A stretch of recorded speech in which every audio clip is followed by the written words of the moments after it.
जय Hind students, welcome back to Archana Sharma learning academy. आज हम यूनिट सेकंड के थर्ड टॉपिक पर बात करेंगे जो है कंटेंट, यानी इसकी इम्पोर्टेंस क्या होती है और इसको प्रिपेयर कैसे किया जाता है। क्योंकि किसी भी प्रेजेंटेशन के बेस में हमेशा कंटेंट होता है। अगर हम उसे ही सही से प्रिपेयर नहीं करेंगे तो ना ही तो हम किसी से ढंग से बात कर पाएंगे और ना ही प्रेजेंटेशन दे पाएंगे। तो चलिए वीडियो शुरू करते हैं।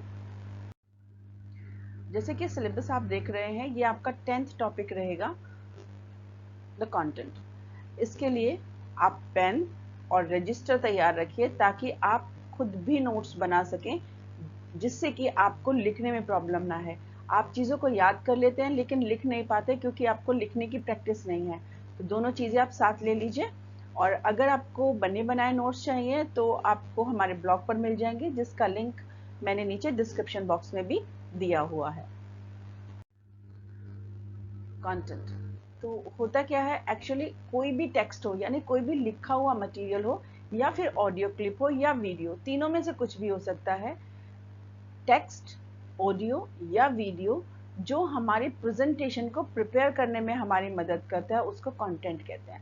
जैसे कि अभी मैं आपको एक प्रेजेंटेशन दे रही हूँ तो मैंने ये सारा मटेरियल यहाँ पर चूज करके रखा हुआ है, बिल्कुल तैयार करके रखा हुआ है, तो इसे भी हम कंटेंट कहेंगे क्योंकि इसी की मदद से मैं प्रेजेंटेशन आपको दे रही हूँ। यानी कोई भी ऐसा मैन्युस्क्रिप्ट यानी कि लिखा हुआ दस्तावेज या फिर ऑडियो या वीडियो जो आपको प्रेजेंटेशन देने में मदद करता है उसे कंटेंट कहते हैं। अच्छा, कंटेंट को जब हम प्रिपेयर करते हैं तो याद रखिए, एक तो हम करेंगे राइटिंग और उसके बाद हम इसमें ऐड कर सकते हैं ऑडियो विजुअल अगर हमें आवश्यकता है। ज़रूरी नहीं है ज़बरदस्ती आप करें, लेकिन अगर ज़रूरत है तो आप ऑडियो वीडियो का भी इसमें यूज़ कर सकते हैं। It is the based of any presentation, ये किसी भी प्रेजेंटेशन का बेस हो सकता है, इसलिए इसको बहुत ध्यान से आपको प्रिपेयर करना है। इसके लिए आप सबसे पहले कोशिश ये करें कि जितने भी भारी भरकम शब्द आप लिखना चाहते हैं सबको हटा दीजिए। आपका डिक्शन यानी कि लैंग्वेज का, आप शब्दों का जो सिलेक्शन कर रहे हैं वो बिल्कुल इजी होना चाहिए और ऑडियंस को समझ में आना चाहिए। ये पहली शर्त होती है किसी भी अच्छे कंटेंट प्रिपरेशन की। सिंपल सेंटेंस स्ट्रक्चर रखिए, लंबे या फिर बहुत ज़्यादा कॉम्प्लेक्स सेंटेंसेस की आपको आवश्यकता नहीं होती। लोगों को चीज़ें समझ में आनी चाहिए, इसके लिए सिंपल स्ट्रक्चर आपके पास होना चाहिए। उसके बाद जब आप फाइनल कंटेंट को बनाएं, यानी कि जब फाइनल पार्ट पर आप पहुंच जाएं कंटेंट के, याद रखिए आपका पर्पस यानी उद्देश्य क्या है प्रेजेंटेशन का, आपका ऑडियंस कौन है और टाइम ड्यूरेशन कितना है। इन तीनों चीज़ों से अगर कंटेंट मैच करता है तो आपकी प्रेजेंटेशन सक्सेसफुल है, अदरवाइज उसमें थोड़ा सा डाउट रहता है। अगर मैं कंटेंट के इम्पोर्टेंस की बात करूं तो याद रखिए, नो कंटेंट नो प्रेजेंटेशन, यानी कि हम किसी से कम्युनिकेट ही नहीं कर पाएंगे। लेकिन फिर भी अगर हम इसका मोटा मोटा एक इम्पोर्टेंस जानना चाहते हैं तो याद रखिए, लोगों को एजुकेट करने के लिए हम कंटेंट का प्रिपरेशन कर सकते हैं। दूसरा, किसी भी प्रेजेंटेशन को अच्छी तरीके से बनाने के लिए हमें कंटेंट की आवश्यकता होती है। और तीसरा कि कंटेंट हमें मदद करता है कि हमने जो टॉपिक लिया है हम उसी पर अडिग रहें। बिना कंटेंट के अगर हम बोलना शुरू करेंगे तो हमें पता ही नहीं चलेगा कितना टाइम हो गया, हम किस पर बात कर रहे थे, और धीरे धीरे हम दूसरी ओर चले जाएंगे। तो कंटेंट हमें मदद करता है कि हम जो बोलना चाहते हैं उसी लाइन पर हम लोग बात करें। अब अगर आप प्रोसेस देखेंगे कंटेंट को प्रिपरेशन करने का तो हमारे पास ये कुछ स्टेप्स आते हैं। नंबर पहले प्लानिंग होती है, उसके बाद कलेक्शन करेंगे आप, फिर उसके बाद सिलेक्शन होगा, फिर ऑर्गेनाइजेशन, फिर आप रिवीजन और एडिटिंग करेंगे और फिर आप बनाएंगे कंटेंट का फाइनल ड्राफ्ट। प्लानिंग, जब आप कोई भी कंटेंट प्रिपेयर करने चाहेंगे तो सबसे पहले आपको रिसर्च करनी पड़ेगी। रिसर्च का मतलब है आप सबसे पहले पूछिए टॉपिक क्या रहेगा।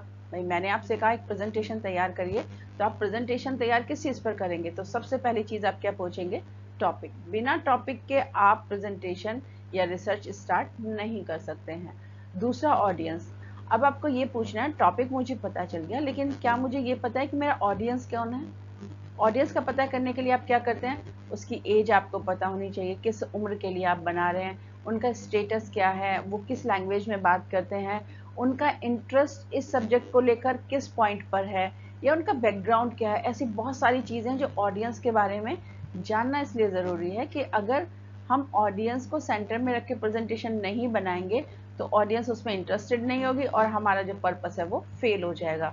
इसलिए जब हम प्लान करें रिसर्च को तो ऑडियंस को ध्यान में ज़रूर रखें। तीसरा होता है टाइम ड्यूरेशन। टाइम मैनेजमेंट एक बहुत ही क्रूशियल पॉइंट है। अगर आप टाइम को ध्यान में रख के प्रेजेंटेशन तैयार नहीं करेंगे तो आप परेशानी में फंस जाएंगे। कैसे कि सपोज करिए आपको 5 मिनट बोलने के लिए दिया गया और आपने 2 मिनट में प्रेजेंटेशन खत्म कर दी, यानी कि वो presentation up to the mark नहीं है।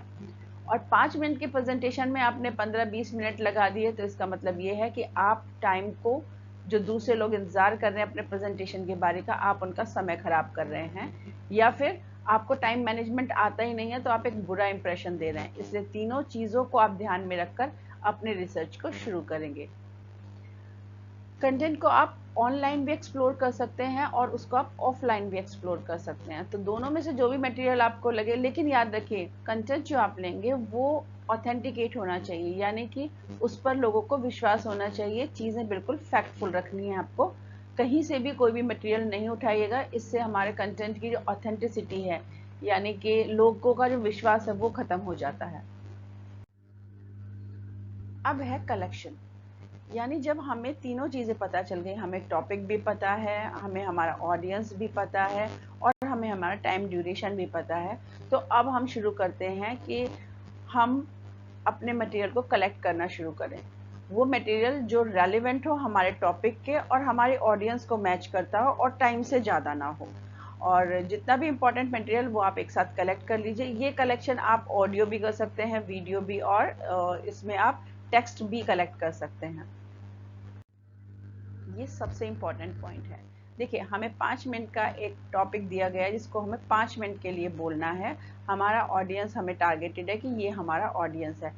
अब हमें ये देखना है जितना मटेरियल हमने कलेक्ट किया था, कलेक्ट तो हमने बहुत सारा किया था क्योंकि जो भी हमें उस टाइम रेलिवेंट लगा रिसर्च के टाइम पे हमने कलेक्ट कर लिया, लेकिन कितना मटेरियल इस टाइम दौरान में फिट हो जाएगा, इस ऑडियंस को सूट करेगा, मेरे पर्पस को सूट करेगा, वो मटेरियल का सेलेक्ट करना सबसे मुश्किल काम है। और ये हमारा थर्ड स्टेप होता है कि कलेक्टेड मटेरियल को हम पढ़ें और अननेसेसरी डिटेल्स को उसमें से बिल्कुल निकाल दें, ताकि हमारे टाइम के अंदर, ऑडियंस के अकॉर्डिंग और हमारे पर्पस के अकॉर्डिंग हमारा कंटेंट तैयार हो जाए।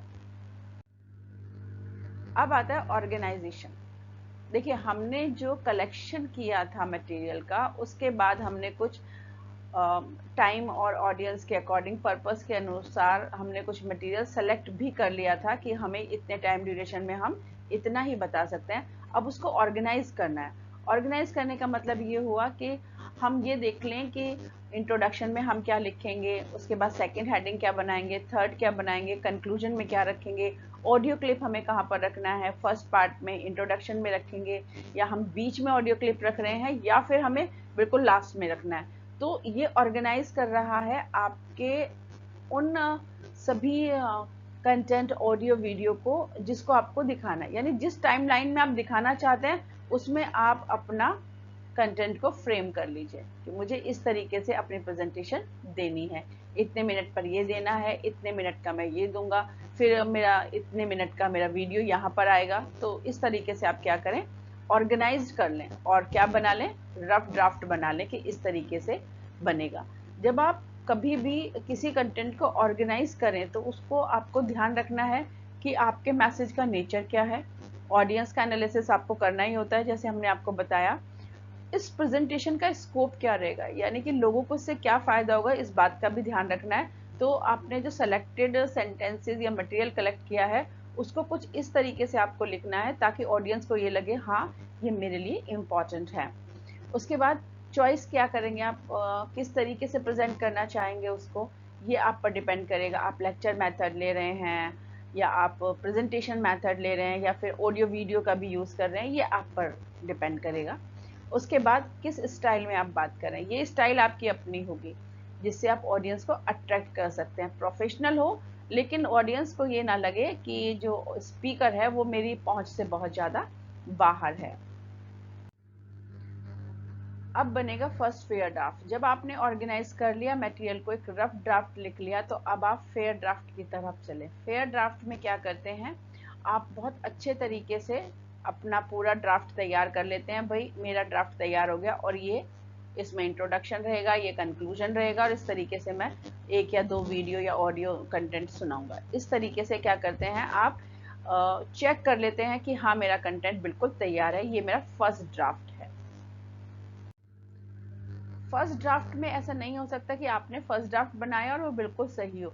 उसके लिए आपको रिवीजन भी करना पड़ेगा। अगर कुछ गलत है तो सही कर दीजिए, अगर कुछ आपको लेंथी लग रहा है तो आप काट दीजिए, अगर आपको लग रहा है किसी चीज़ की कमी है तो उसमें आप ऐड कर दीजिए। इस प्रोसेस को कहते हैं रिवीजन एंड एडिटिंग।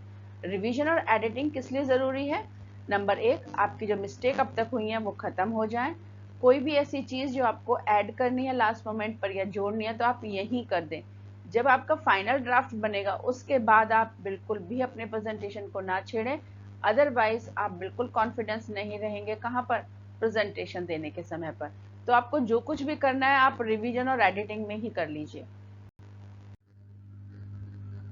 जब आप रिवीजन और एडिटिंग करेंगे तो उसके बाद जो बिल्कुल फेयर बन के ड्राफ्ट आएगा उसको कहते हैं फाइनल कंटेंट। आपको ये याद रखना है कि जब आपने यहाँ पर फेयर ड्राफ्ट बनाया और फिर यहाँ पर आपने उसकी एडिटिंग की, तो आप यहाँ पर एक चीज़ याद रखिएगा कि आप तब तक फेयर ड्राफ्ट की एडिटिंग करते रहेंगे जब तक कि ये ड्राफ्ट फाइनल ना हो जाए। यानी कि आपको ये लगे हाँ अब ये बिल्कुल तैयार है, that material will be called, और दैट पर्टिकुलर जो आपका बेस है वो कहेगा फाइनल कंटेंट कहलाएगा। अब बारी आती है tips for writing an examination की। तो आज का हमारा टॉपिक यहाँ पर हम लोग आपको बता रहे हैं कि आपकी स्पेलिंग जो है वो बिल्कुल सही होनी चाहिए। और सेकंड चीज़, आप हमेशा एक या दो पेज, ये कंपलसरी रहेगा, एक या दो पेज आप डेली लिखें जो भी आप पढ़ रहे हैं। अगर आप ऐसा करेंगे तो आपकी स्पेलिंग भी सुधरेगी और राइटिंग स्किल भी सुधरेगी, आपकी स्पीड भी सही रहेगी और आप क्वेश्चन पेपर को अच्छी तरह से अटेम्प्ट भी कर पाएंगे। All the best for your learning. I hope आपको ये टॉपिक बहुत अच्छे से समझ में आ गया होगा। आपने अपने नोट्स भी प्रिपेयर कर लिए होंगे। प्रिपेयर्ड नोट्स के लिए आप नीचे डिस्क्रिप्शन बॉक्स में एक लिंक है, वहाँ पर जा सकते हैं और अपने नोट्स ले सकते हैं। अगला वीडियो हमारा सिक्वेंसिंग पर रहेगा और ये यूनिट सेकेंड का लास्ट टॉपिक है हमारा। मुझे पूरी उम्मीद है कि आप जैसे जैसे पढ़ रहे हैं वैसे वैसे नॉलेज में बढ़ भी रहे हैं। देखिए, आप कितना भी पढ़ लीजिए, आपके चार ही स्किल होते हैं, रीडिंग, राइटिंग, लिसनिंग और स्पीकिंग। आप जितना अच्छा सुन रहे हैं उतना अच्छा बोल पाएंगे, लेकिन एग्जामिनेशन में क्योंकि आपको लिखना है तो रीडिंग आप करिए और राइटिंग करने के लिए बहुत ज़रूरी है कि आप उसको डेली प्रैक्टिस करें। अगर आप उसको डेली प्रैक्टिस कर रहे हैं तो इसका मतलब आप बिल्कुल सही ट्रैक पर हैं और आपको अच्छे मार्क्स लेने से कोई भी नहीं रोक सकता। All the best for your learning.